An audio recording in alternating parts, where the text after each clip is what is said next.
This video will show you how to flip or mirror an image in Google Docs.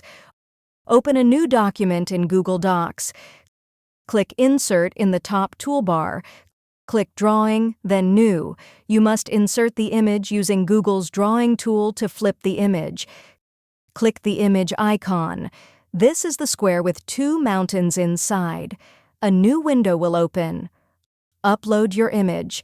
You can drag and drop an image from your computer into the field or click Choose an image to upload to browse your files.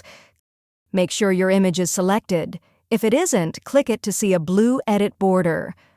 Click Actions. A drop-down menu will open. Hover your cursor over Rotate. A new menu will open. Click Flip horizontally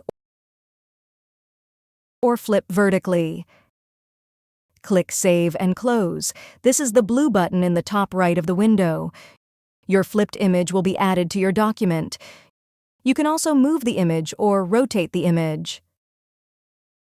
If you found this video helpful, please click the like button and subscribe to our channel for even more helpful tutorials.